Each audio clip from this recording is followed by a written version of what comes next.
Testimony from another ex-girlfriend will continue today in Sean Combs' trial. She's using the pseudonym Jane and says Combs abused her and forced her to participate in what are being called freak-offs. The judge also warned Combs that he could be kicked out of the courtroom if he doesn't stop nodding at the jury during some testimony. Combs has pleaded not guilty to racketeering and sex trafficking charges. Joining us now to discuss this is legal analyst Areva Martin. Areva, thank you for joining us again. Good morning. Tell us how things are shaping up and if you feel the prosecution so far is proving this racketeering charge, that everyone is hearing this testimony, but they're wondering if the prosecution is actually proving what they need to prove.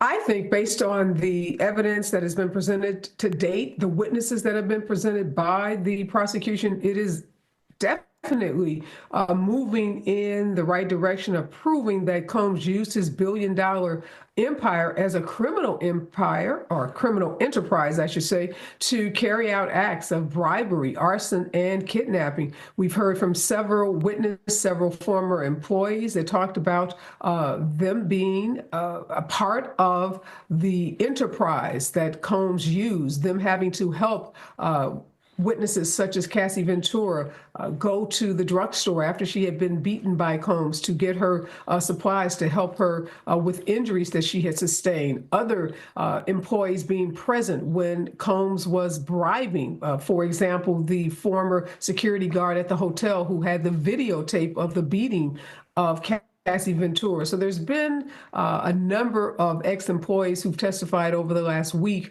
who have corroborated the claims made by the prosecution. And now on the witness stand is victim 2, who has been identified as victim 2, going under the name of Jane, testifying about being coerced into sexual acts with male escorts while Sean Combs orchestrated and participated in what she's calling these hotel nights. Talk about Combs' behavior in court. What is he doing that is upsetting the judge? Well, he's using his facial expressions to connect with jurors. And we know Combs has been accused in the past of obstructing justice by trying to intimidate witnesses.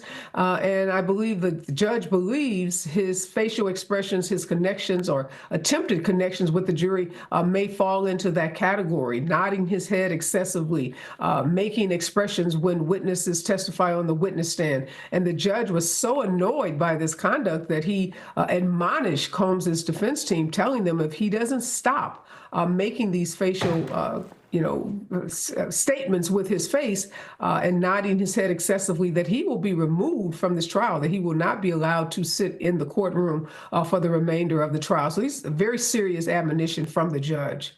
How much of an impact is that video of Cassie getting beaten in that hallway, despite whatever else is proven? The impact of seeing a video like that on a jury? Well, you can't underestimate the visceral response that anyone would have watching that video. And the prosecution knows that. That's why they continue to play that video. That video didn't just come up during the testimony of Cassie Ventura. It's been played with respect to other witnesses that have testified. And I suspect we're going to see it again, probably multiple times being used by the prosecution, because a picture, a video in this case, tells a very, very persuasive, I would say, and compelling story about the level of violence and coercion that is at the heart of the prosecution's case against Combs. All right, Areva Martin, thanks for joining us again. Appreciate it. Thanks, Areva. Thank you.